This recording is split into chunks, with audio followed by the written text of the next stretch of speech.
I didn't think there was any greater pain than losing my husband, but I was wrong. The morning I realized my daughter-in-law had been slowly poisoning me, that was a pain that froze my soul. Your daughter-in-law is here with some men. She says she's the new owner and is going to take the furniture.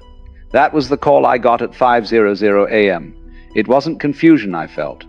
It was a cold, quiet satisfaction. If you've ever felt the sting of betrayal from the one person you trusted the most, you know this feeling. The feeling of seeing justice begin to unfold. Where were you when you watched this video? Comment 1 if you agree that justice always prevails, or leave a 0 if you think some wounds can never heal. The voice belonged to Leo, the night security guard at my apartment building in the city, and the sound of his nervousness was muffled by the gentle roar of the Atlantic Ocean.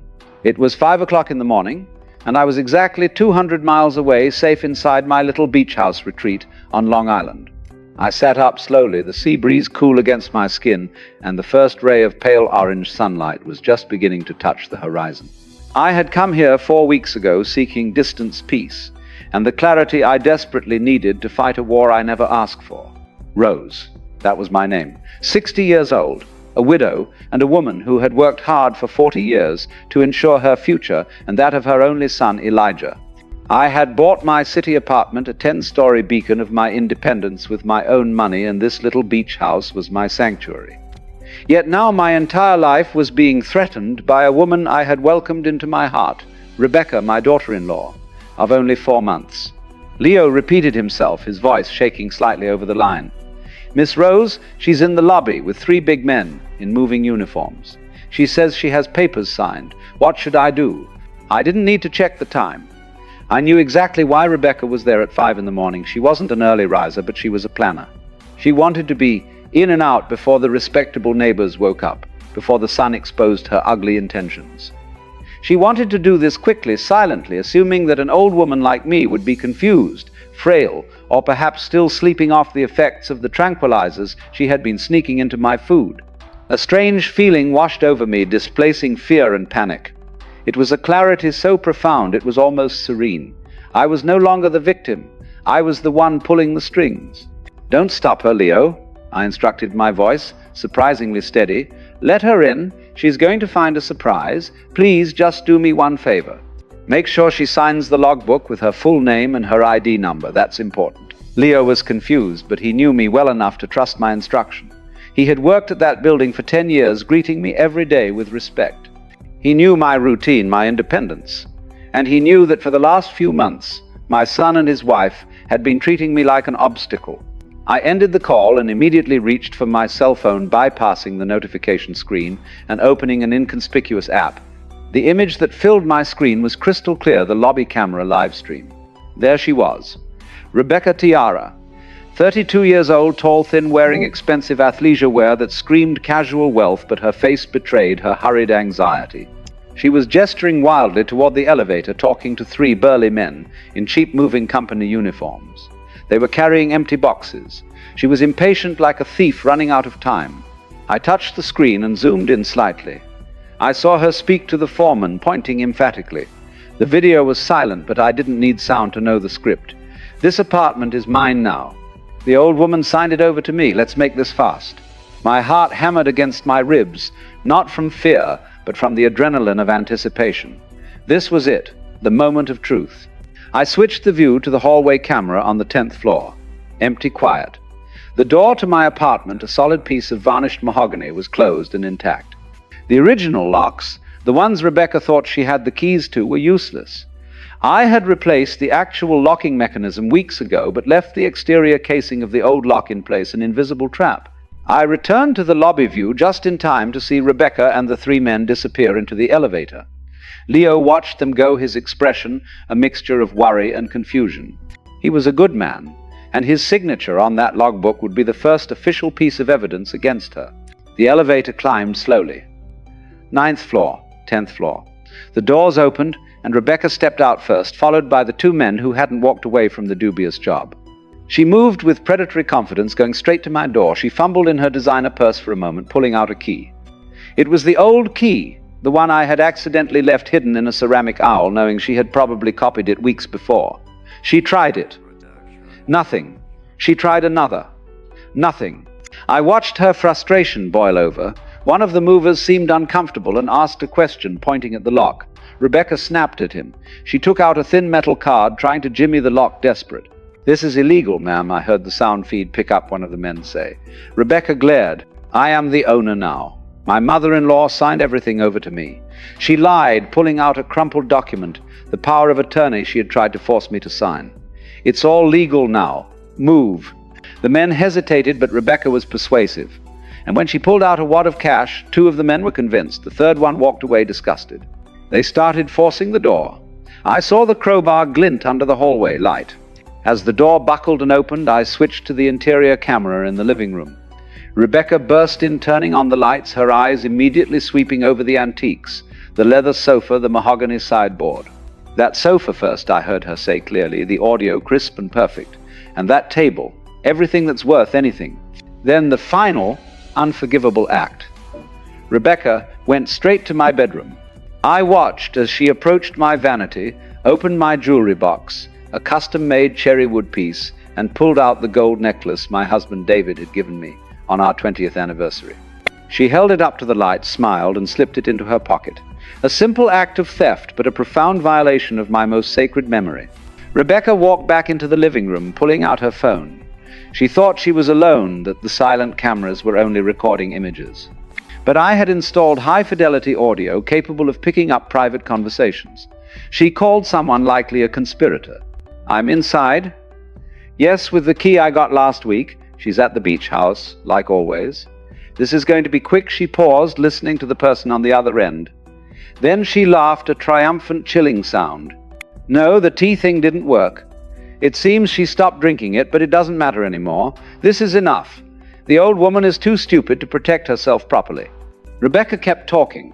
"Look, I already tried with the tea, but she stopped drinking it. And then I tried with the sugar. I put in enough sedative to keep her confused for weeks, but that didn't work either because she's barely been in the apartment. So we have to do this by force. Take what we can now and fight for the rest later." The mention of the sedative, the confirmation of the tea. It wasn't paranoia, it was murder she was plotting. I watched her walk into my bedroom, take out the necklace my late husband gave me, and put it in her pocket. "She's in a better place now," she laughed to the movers. That was the moment the app sent an alert to my lawyer and the nearest police station. Now we just had to wait for the sirens to sing. How could I have been so blind? I thought she was a blessing. She was a poison served in a teacup. The chilling sound of Rebecca's laughter over the camera audio, coupled with her casual confession of attempting to drug me, resonated in the quiet peace of the beach house. I sat there, the phone heavy in my hand, no longer a confused old woman, but a witness to my own attempted demise. My mind immediately flashed back 4 months to the start of this nightmare, to the afternoon. I received a phone call at the hair salon that should have been a celebration. I was at the Crimson Curl with Claire, my best friend. Every Thursday afternoon for the last 5 years it had been our ritual. We got our hair done, our nails manicured, and we dissected the world piece by piece. Claire at 62 was my rock, a straight shooter who never hesitated to tell me what she thought. When the phone rang and I saw Elijah's name flash across the screen, I smiled. My son, my only son, the man I had raised alone since his father's heart attack 13 years ago. "Mom, I have to tell you something." Elijah's voice had sounded different, excited, almost manic. "I met someone, an incredible woman. Her name is Rebecca. We've been dating for 3 months, and I think she's the one." 3 months. And I knew nothing. I felt that familiar small pang of being excluded, but I swallowed it down. I didn't want to be that mother-in-law. I forced a bright smile. "That's wonderful news, Elijah. I'm so happy for you. I want to meet her. Why don't you two come over for dinner at my place on Saturday, you and Claire, if she wants to come?"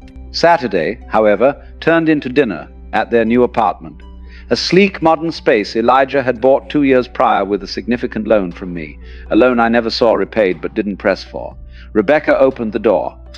She was stunning, tall, dark hair, impeccably dressed, and radiating a sweet, strong perfume. She greeted me with an embrace that was too long, too tight, too intimate for a first meeting.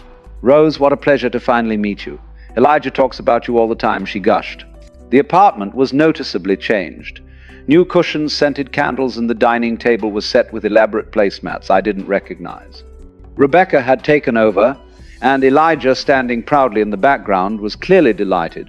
The conversation that evening was a delicate dance. Rebecca dominated, talking about her high-powered job in advertising and her plans for the future. Then she turned her attention to me, the questions shifting from curiosity to thinly veiled interrogation. "Do you still work, Rose?" she asked, tilting her head. "It must be hard to be alone in that big apartment, especially at your age. I mean, all those rooms, all those bills." I remember Claire, silent beside me, giving me a sharp sideways glance, a silent warning that I chose to ignore. "I'm fine," I replied, simply trying to keep my voice even. "I work part-time as an accounting consultant, go to the gym 3 times a week. I like my independence." Rebecca simply smiled. That patronizing, knowing smile. "Of course, of course. But still, if you ever need help with anything, Elijah and I are here. We're family now." Family? She had been dating my son for 3 months. That word, so quickly claimed, chilled me even then. The real trouble started after dinner. "I brought some special herbs," Rebecca announced, returning from the kitchen with 4 steaming mugs. "They're great for digestion and for relaxing. They're called 5-flower blend. You mentioned you sometimes have insomnia, Rose." I hadn't mentioned insomnia, but I drank the tea out of politeness. It had a strange, slightly bitter smell. Claire barely touched hers, but Elijah praised the flavor and finished his cup. Within 30 minutes, a subtle, sickening dizziness set in. The room seemed to tilt, and a wave of nausea hit me. I told Elijah I was tired and needed to leave. As Claire drove me home in my own car, she erupted. "I don't like that woman. There's something strange about her. And that tea, did you taste it?" I didn't want to agree. I battled with the internal voice that told me I was just a jealous, bitter mother, unable to accept sharing her son. I chose to dismiss the dizziness, the nausea, the strange taste as mere anxiety. I didn't want to be the woman who drove her son away. In the weeks that followed, Rebecca intensified her campaign. The calls, the texts, the surprise visits, always under the guise of deep concern. "Are you eating well, Rose? You look a little thin. Are you sleeping enough? You have dark circles." Every comment chipped away at my confidence, painting a picture of a woman on the verge of collapse. And then Elijah started echoing her words. "Mom, Rebecca says you look tired. Wouldn't it be easier if you lived in a smaller place? You should think about the future, about what will happen when you can't take care of yourself anymore." My heart broke a little more each time. He was repeating her script, a puppet on a string, believing his mother was suddenly incompetent. The breaking point arrived 2 months later at their wedding reception. It was a beautiful, expensive affair I had contributed to generously. I slipped into the ladies' room to fix my lipstick and overheard Rebecca talking to a friend through the stall door. "I'm telling you, this marriage is the best investment I've ever made," I heard her whisper clearly. "Elijah is easy to handle, and the old woman has money.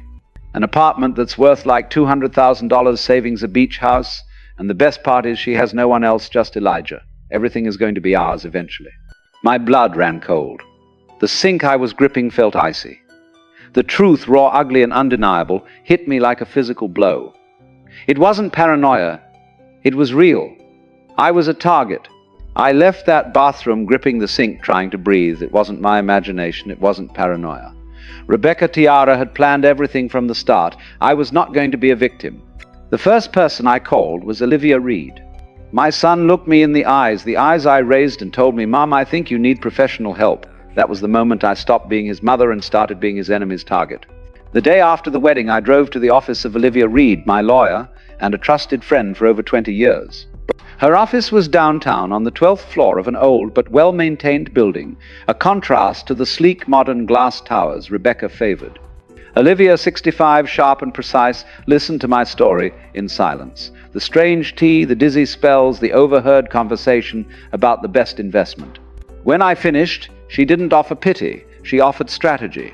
"Rose, you need to protect yourself," she said, leaning forward. "And you need proof, because if this becomes a legal issue, she won't hesitate to use her main weapon. They're going to say you're confused, that you're paranoid, that your age is affecting you." Those words struck a deep chord of anxiety in me. For months I had been battling that exact narrative. But Olivia gave me back my resolve. She drew up new documents, immediately clearly establishing that I was in full command of my faculties, giving no one power over my assets except me. Then came the hard part, obtaining evidence. It was Olivia's idea to install security cameras, small invisible wireless cameras with high-quality audio connected to an app on my phone. If she tries anything, you'll have proof, Olivia insisted. And that proof will bury her. I spent a whole afternoon installing the system myself. Rose, the accounting consultant who usually spent her afternoons reviewing spreadsheets, was now crawling behind the bookshelf to mount a tiny lens disguised as a smoke detector. It was empowering. I placed one in the living room hidden behind a picture frame, one in the kitchen on top of the refrigerator, and another in my bedroom. They would record automatically when motion was detected and save everything directly to the cloud. Afterward, I hired a locksmith. I had him replace the main lock, but in a subtle way he left the old familiar exterior lock casing in place, but useless installing a new high-security mechanism beneath it. I changed the actual locks, but then in the boldest move of the entire plan, I deliberately hid one of my old deactivated keys in the ceramic owl by the front door, exactly where I knew Rebecca would have found it and copied it weeks ago. The trap was set. I wanted her to feel safe. I wanted her to think she still had access. Now we wait.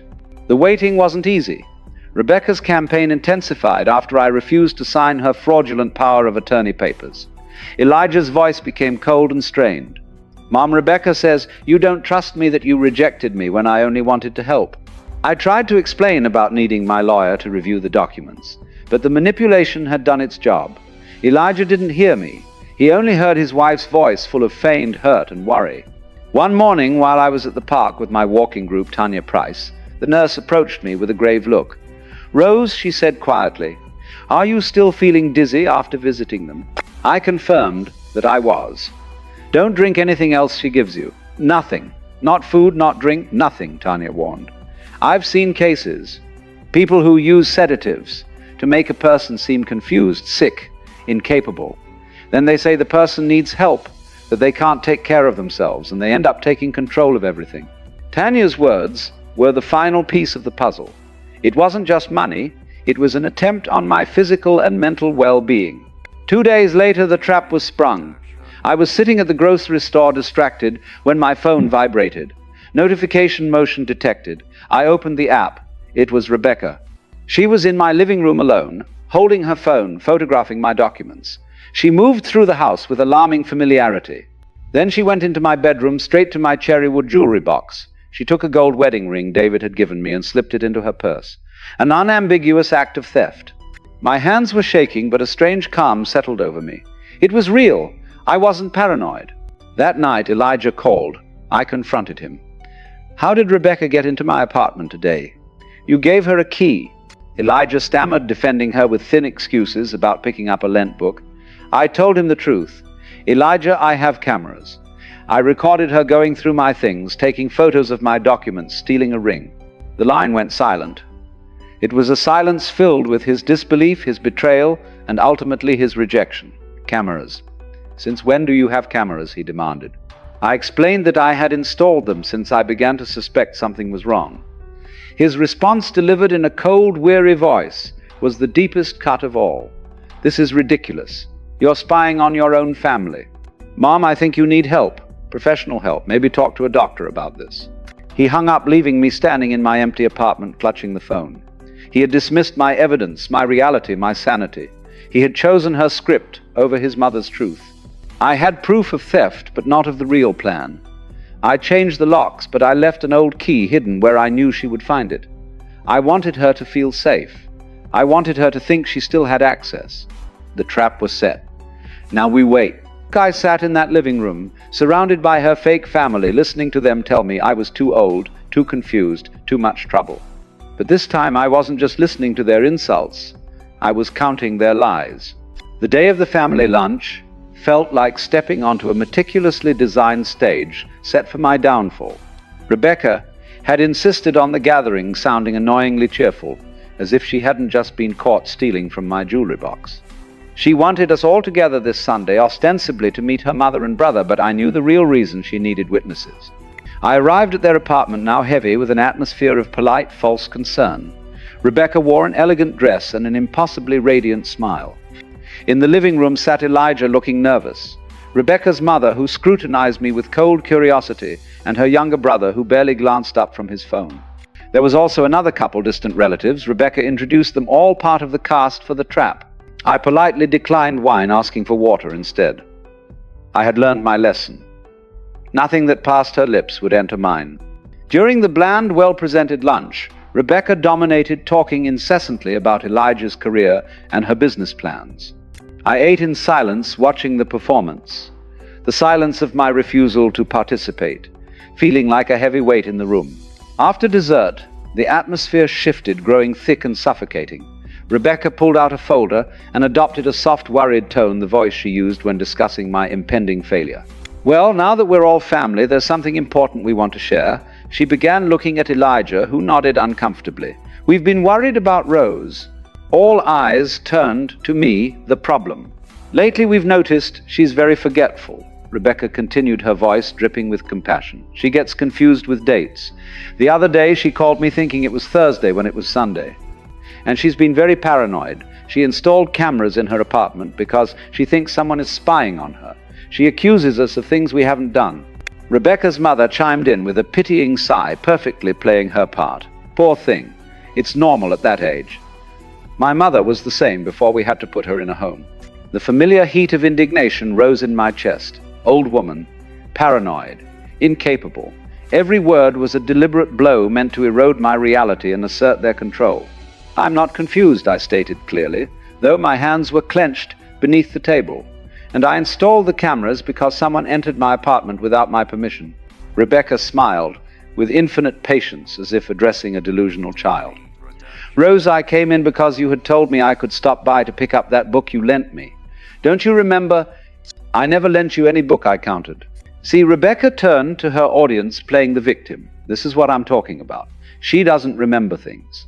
Elijah finally spoke, his voice heavy with resignation, echoing his wife's script. "Mom, we're worried. Living alone in that big apartment isn't safe for you anymore. You've had falls. You fell in the bathroom 2 weeks ago." That was a lie. A calculated fabrication meant to establish a false history of incompetence. Rebecca's brother, speaking for the first time, added a chilling anecdote about his grandmother getting lost in the street due to dementia. They were painting a picture for the judge, a picture of a woman on the brink of institutionalization.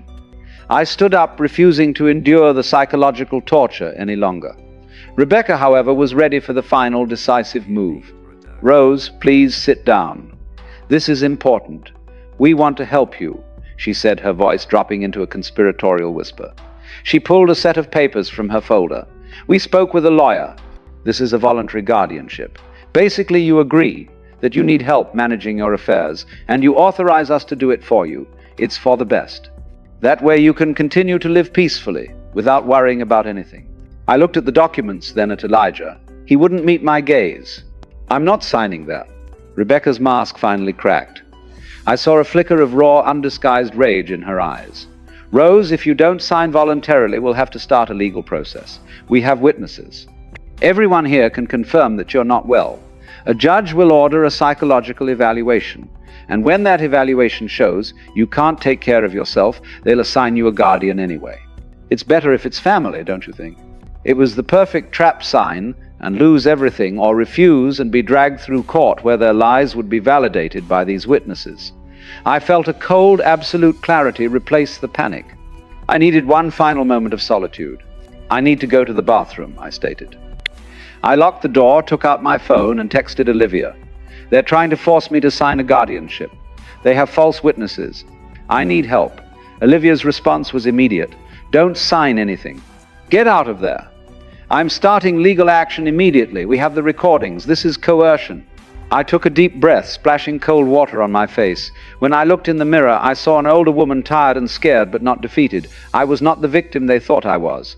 I walked back into the living room. "I'm not signing," I repeated, my voice clear and firm. "And if you try to force me, my lawyer will take legal action against all of you for coercion and fraud." Rebecca roared. "Fraud! How dare you?"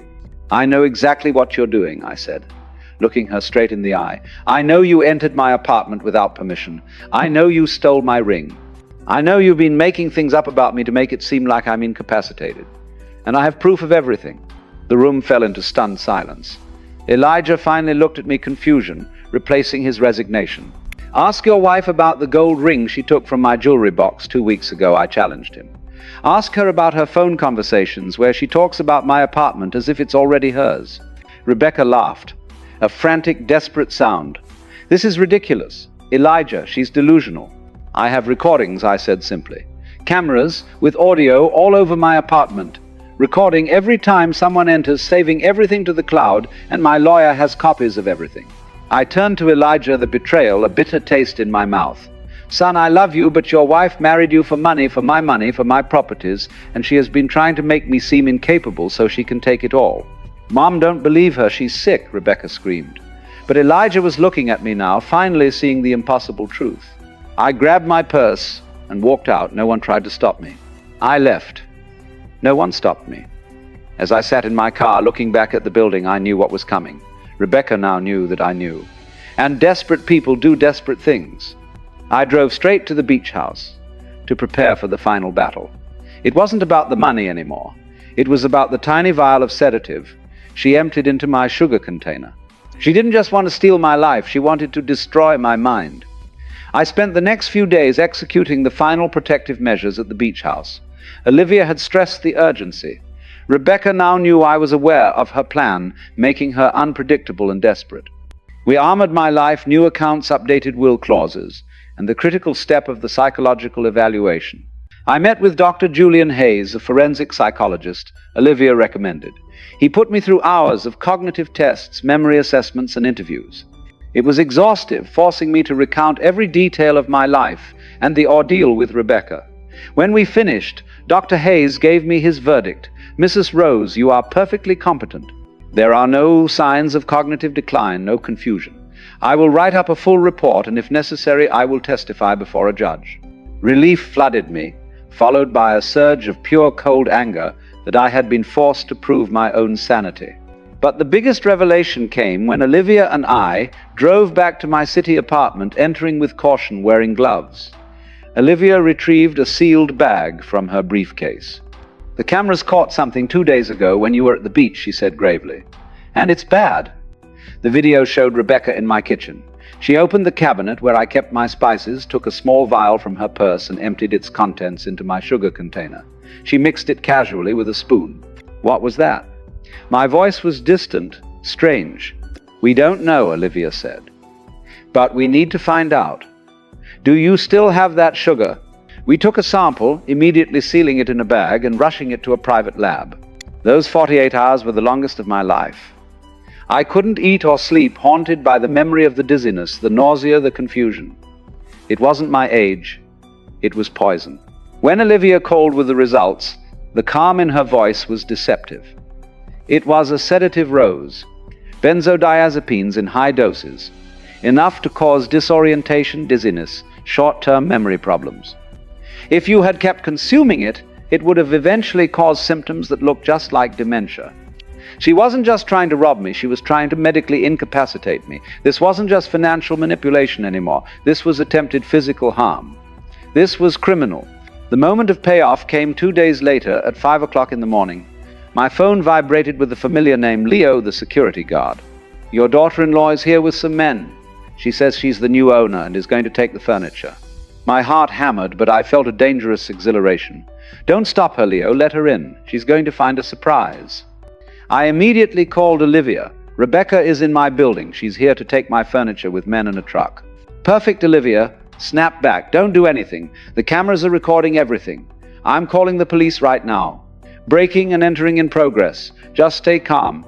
This is exactly what we needed. I sat on my bed watching the scene unfold on my phone. Rebecca, confident and arrogant, signed the logbook evidence of her identity and entered the building. I watched her struggle with the old lock, then resort to forcing the door.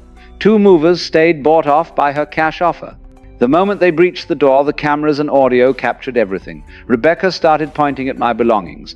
That sofa first. Everything. That's worth anything. Then she pulled out her phone and made a call, her voice loud, completely relaxed, convinced of her absolute control. Yeah, I'm inside. I had to force the door, but I'm in. We're taking things out now. By the time she finds out, we'll have everything sold.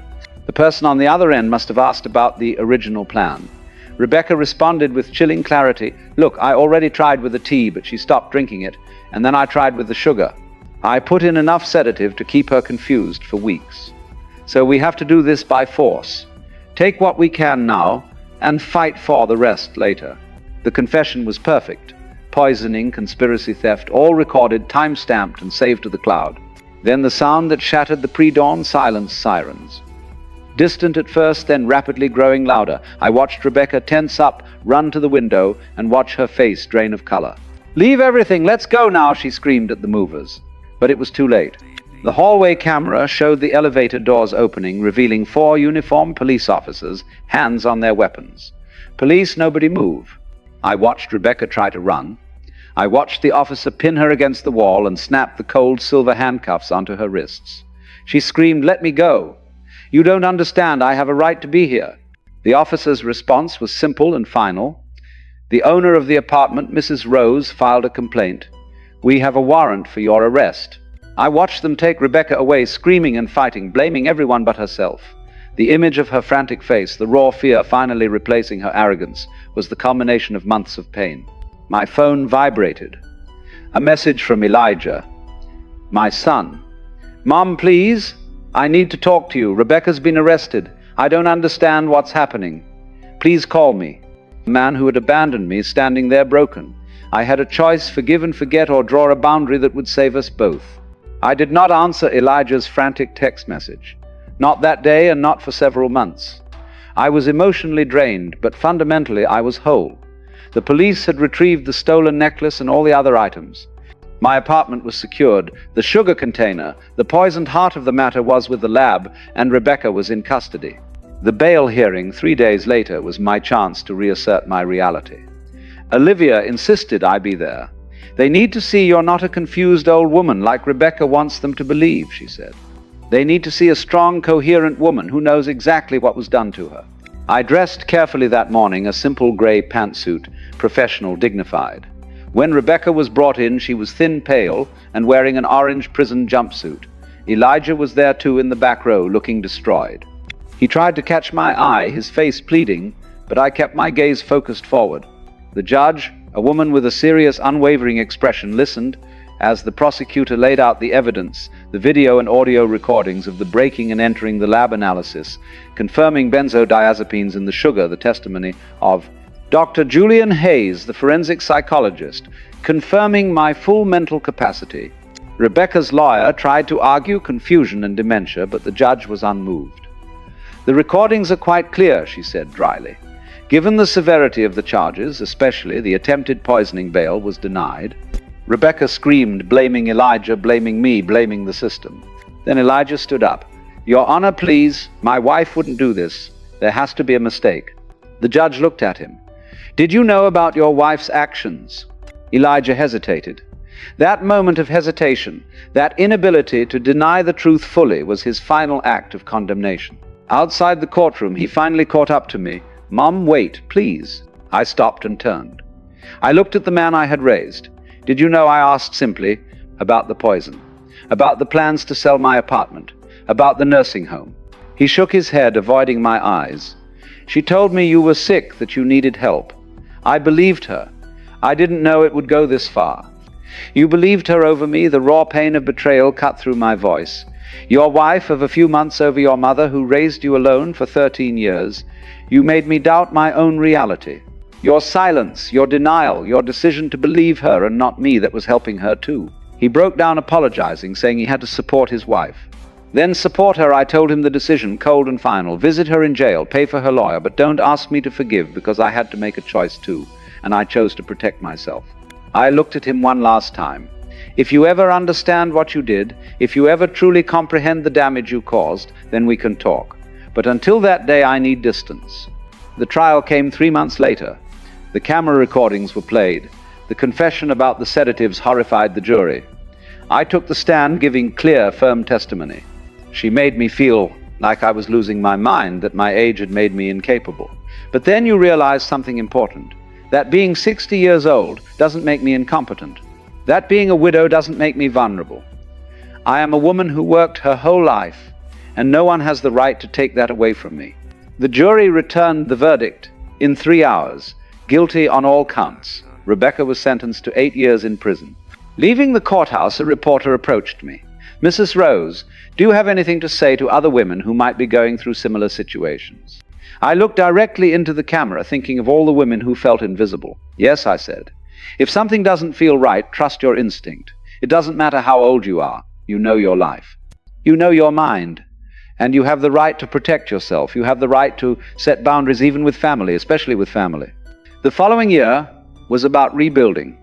I sold the city apartment, too full of dark memories, and bought a smaller modern one near my friends and gym. I traveled, started painting, and cut my hair shorter, a visible sign of my new freedom. Crucially, Claire and I started a small business, an accounting consultancy specifically for older women needing help with their finances. It was my legacy, giving other women the tools to be independent and self-reliant. A year after the trial, Elijah and I met for coffee. He had started therapy and filed for divorce. We talked, but we didn't go back to the past. We were building something new, something based on mutual respect, on clear boundaries, on honesty. 2 years later, I sat at the salon with Claire laughing. My phone vibrated with a picture of my niece's newborn baby from Spain. Everything was fine. Finally, I was the one deciding who to take care of. And I chose myself. And that, my friends, is where my story finds its true ending. Not in the courtroom, but in the quiet, simple choice I made to choose myself. For too long I had believed that love meant sacrifice, that being a mother meant enduring silence, and that getting older meant becoming invisible. But Rebecca's cruelty, Elijah's betrayal, and the entire sinister plot taught me the most vital lesson of my life. Your self-worth is not determined by the love of those who seek to use you. I realized that being 60 years old doesn't make you incompetent. It makes you a survivor, a veteran of life. No one has the right to take your dignity or your independence away from you. I had to draw a clear line. Sometimes the most loving thing you can do for yourself and for the people you care about is to walk away until they acknowledge the truth. You have the right to set boundaries, even with family, especially with family. Taking care of others is beautiful, but taking care of yourself isn't selfishness. It's survival, it's dignity, it's self-love. And now I turn the microphone over to you. I know I am not alone in this fight. Many of you listening have faced similar situations, the silent manipulations, the emotional abuse, the sting of being called paranoid or too old. Have you ever been made to doubt your own sanity by a loved one? Have you ever had to choose between your dignity and keeping the peace? Tell me your story in the comments below. If this story resonated with you, if you agree that Rose made the right choice to fight back and reclaim her life, please drop a 1 in the comments section. Your support and your stories are what keep this community strong. Don't miss the next powerful true tale. We bring you the most captivating stories of family betrayal and justice every week. Please subscribe to Auntie Tales right now and hit that notification bell so you don't miss out. Join our community where we believe that the truth always comes to light and real value always shines through. Thank you for listening, and until next time, trust your instincts.